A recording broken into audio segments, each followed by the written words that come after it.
Hi, my name's Samantha Noble and I'm the Director of Strategy over at Kuzai in the UK. We're a digital marketing agency specialising in paid media, SEO and content marketing. And I'm really excited to be here today to share with you some tips on how we can use paid media to basically drive loyal customers and get those loyal customers recommending us to others. I think what I've seen over the years when it comes to paid media is people tend to focus on the buying stage, right? They think that they're going to put money into a paid media channel and they're going to get return out of it, which is essentially true. But when it comes to using paid media for loyalty and advocacy, it's something that I don't tend to see very often, and there's lots of stuff that we can do. So over the next sort of 8 minutes or so, we're going to look at 10 different strategies, so 5 for loyalty and 5 for advocacy. And I'm hoping to be able to share with you some ideas and some inspiration that you can take away and use within your paid media campaigns. So let's get started. To start with, let's look at loyalty. And the first thing that we're going to look at is how we can use remarketing lists for search ads, so also known as RLSAs, to basically bid on competitor names. So let's say we've got a customer that has been with you time and time again, or even they might have just bought from you once. If they then go back to Google and search for a competitor, you can then start displaying ads to that particular customer at that moment in time to try and encourage them to remain a loyal customer of yours by including a unique discount in the advert. So this really works well if the competitor names that you're using aren't trademarked, otherwise you will come up with a few sticky situations there that may not work. So it's worth looking to see whether you can try it or not. But it's a great way of trying to capture people at the stage when they may potentially be looking to go off and buy from a competitor. The second idea is using unique discounts within your search ads. So in the same way that we were talking about remarketing lists for search before, you can do this by either uploading a list of email addresses, so your CRM database of customers, or as a remarketing list for search ads, so your remarketing list of your existing customers. Now, when they go and search, again, for any of your other products or services that you could do, you can start to show them unique offers within the ads to say, hey, as a loyal customer, you get an extra 10% off if you buy a second purchase from us.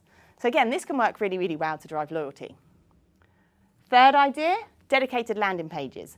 If you've got a customer that comes into a store that you know they come to you every single week and they buy from you time and time again, you're not going to greet them necessarily in the same way as what you would a first-time customer that you're not aware of. And this should be the same when it comes to search advertising. So if you've got a unique customer that's bought from you time and time again, why not show them a landing page when they land on the site that is targeted to them, that's talking in a language that shows that you're talking to them as a loyal customer rather than as a first-time buyer. So again, you can do this with customer match lists or with remarketing lists for search. Fourth idea is countdown ads. So countdown ads are the ads where you see times ticking down if there's a unique offer that's going to expire in, say, a week's time. If you've got a customer that's bought from you once and you want to try and encourage a repeat purchase, why not show them a limited time offer so that it's saying, look, if you buy from us a second time within the next week, month, 2 months, whatever it is that you want to put in there, and show the offers ticking down, this can create a real sense of urgency and drive people to buy from you and make a second purchase. And the final idea I'm going to talk about, as I say, there's lots of other ideas that you can do here, but the final idea we're going to look at is using remarketing to cross-sell or upsell to customers.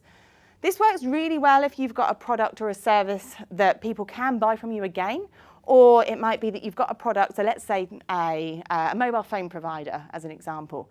Somebody might have bought a mobile phone. The next logical purchase for that particular customer could be that they're looking to get a cover or a case for that phone.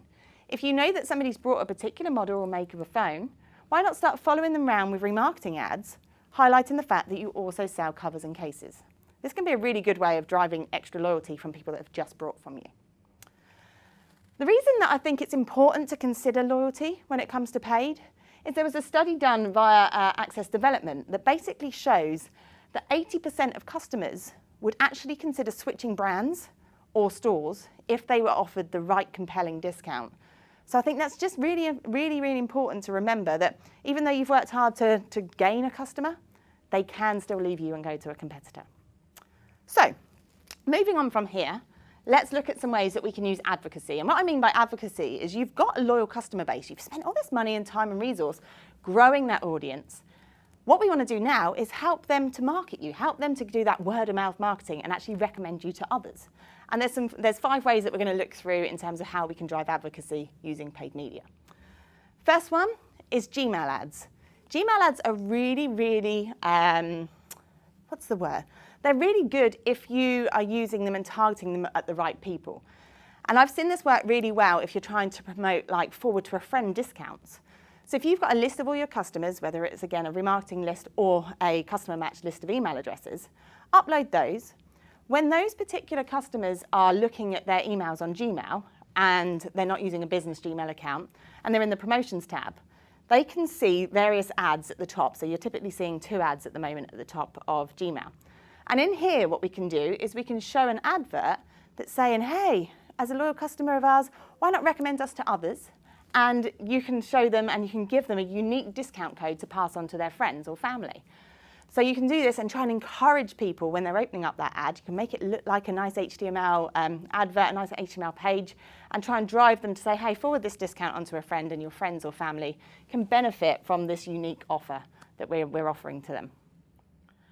Next option that we can do is remarketing. So similar to what we were talking about before in terms of using remarketing to generate upsells and cross-sells, you can also do remarketing to try and encourage your existing audience base to go and leave a review of your product or service. And whether that's on your own website or whether you're using a third-party review site, if you are using a third-party review site, I'd recommend that you make sure that it's a site that Google can aggregate that data from, because that's going to come onto the seller ratings that we're going to look at next. But you can follow people around saying, hey, how did you find your experience with us? What was your product like? What was the service like? And try and encourage them to go and leave you a review so that other people can then experience what your existing customer base had a kind of experience from their product or service they've purchased from you. So as I say, that leads me on to seller ratings. So seller ratings are the ads where you see the stars in the listings. And these can be really, really good, especially if your competitors aren't doing this. There is a stipulation, I think it's 120 reviews you need in the past 12 months, so you need to make sure that you're getting reviews frequently enough. But Google will then aggregate that data and pull that within your search ads. And as I say, if your competitors aren't doing it and you are, and you're seeing that you've got a 4 or 5-star rating, that really entices people to click through, and it gives that sense of, yeah, they're a good company to buy from, so I'm going to go and investigate them more. 4th idea that we've got is, again, back to Gmail. But if you've got a recommend a friend scheme or a refer a friend scheme that you're wanting to try and promote, people that are signed up to like recommend a friend type schemes are kind of looking to get something in exchange for what they're doing. So the idea here is what you can do is you can upload a load of cashback site domains. So it could be all of the different cashback sites in a particular niche or just the cashback sites that you want to go after. Upload all of those as keywords. And if somebody is receiving an email from a cashback site, your ad can say at the top, hey, we've got this great refer a friend scheme. You can earn money through doing X, Y, and Z with us. So it's a way of tapping into not necessarily your existing customer base, but trying to tap into a new audience, but get them referring you to others as well. And this can work really, really well. Final idea that we've got here is making sure that the same what we were talking about before about using dedicated landing pages for our loyal customers. What we also want to do on the landing pages for new customers that are coming into a site is make sure that we're talking about testimonials from our existing customer base, making sure that we put the reviews on there. People buy from people. I'm hearing the term human to human banded around a lot recently, so rather than B2C, B2B, it's H to H. And this is really, really important because people do buy from people, and people like to feel that the product or service that they're buying has helped somebody else, or somebody else has enjoyed that particular product. So making sure that you're using reviews and testimonials on landing pages can really help boost your conversion rate. Now, the reason that advocacy is really important, again, another study that was done via Bright Local, this basically shows that 92% of people that they surveyed said that they regularly read online reviews.